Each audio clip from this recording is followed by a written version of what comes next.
আজ সকাল থেকেই গঙ্গাজল ঘাটি এলাকা জুড়ে শোকের ছায়া। গতকাল চিরবিদায় নিয়েছেন গঙ্গাজল ঘাটি পঞ্চায়েত সমিতির সভাপতি রামকৃষ্ণ মণ্ডল। মানুষের নেতা রামকৃষ্ণ বাবুর প্রয়াণে শোকস্তব্ধ গোটা প্রশাসনিক মহল সহ সাধারণ মানুষ। দীর্ঘদিন ধরে তিনি পঞ্চায়েত সমিতির সভাপতি হিসেবে দক্ষতার সঙ্গে দায়িত্ব পালন করে আসছিলেন। শুধু রাজনৈতিক ক্ষেত্রেই নয়, সাধারণ মানুষের কাছে তিনি ছিলেন এক পরিণত অভিভাবক। তার মৃত্যুতে সৃষ্টি হয়েছে এক অপূরণীয় শূন্যতা, যা সহসা পূরণ হওয়ার নয়। আজ ওনার মরদেহ প্রথমে আনা হয় গঙ্গাজল ঘাটি ব্লক কার্যালয়ে। ব্লকের আধিকারিক, কর্মী এবং বহু সাধারণ মানুষ সেখানে ভিড় জমান শ্রদ্ধা জানাতে। এরপর মরদেহ নিয়ে যাওয়া হয় গঙ্গাজল ঘাটি পঞ্চায়েত কার্যালয়, যেখানে পঞ্চায়েতের সদস্যবৃন্দ সহ বহু নেতাকর্মী ও স্থানীয় বাসিন্দারা তাকে শেষ শ্রদ্ধা জানান। সবার চোখে জল, বুকের ভেতর চাপা কষ্ট। প্রিয় নেতাকে শেষবারের মতো দেখতে আবেগে ভেসেছে বহু মানুষ। তিনি শুধু একজন জনপ্রতিনিধি ছিলেন না, ছিলেন একজন সহজ সরল মানুষের পাশে দাঁড়ানো ব্যক্তিত্ব। গ্রামের পর গ্রাম ঘুরে উন্নয়নের ছোঁয়া পৌঁছে দিতে কখনো পিছপা হননি। অসহায়ের পাশে দাঁড়ানো, শিক্ষা, স্বাস্থ্য, সড়ক, পানীয় জল প্রত্যেকটি ছিল তার কাজের অঙ্গ।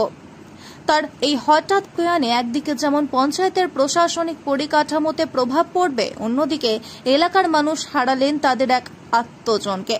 শেষ যাত্রা উপলক্ষে গঙ্গাজল ঘাটি সহ আশেপাশের এলাকা থেকে বহু মানুষ ছুটে আসেন। সকলের মুখে একটাই কথা, রামকৃষ্ণদা ছিলেন, আছেন, থাকবেন আমাদের হৃদয়ে চিরকাল। রামকৃষ্ণ বাবুর আত্মার প্রতি চিরশান্তি কামনা এবং পরিবারের সদস্যদের প্রতি সমবেদনা জ্ঞাপন করে বাঁকুড়া টাইমস।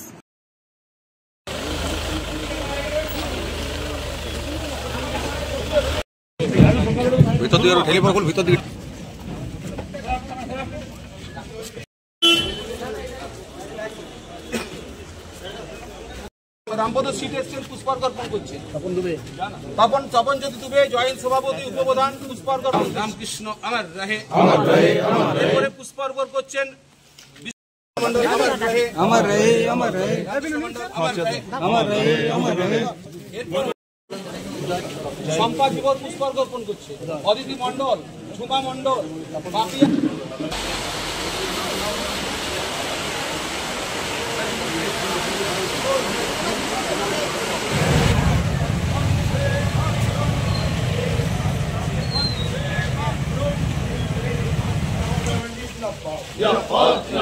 রামকৃষ্ণ মণ্ডল অমর রহে অমর রহে অমর রহে। রামকৃষ্ণ মণ্ডল অমর রহে অমর রহে অমর রহে। রামকৃষ্ণ মণ্ডল অমর রহে অমর রহে অমর রহে। তোমাকে আমরা ভুলিনি, ভুলবো না, ভুলিনি, ভুলবো না। তোমাকে আমরা ভুলিনি, ভুলবো না, ভুলিনি, ভুলবো না।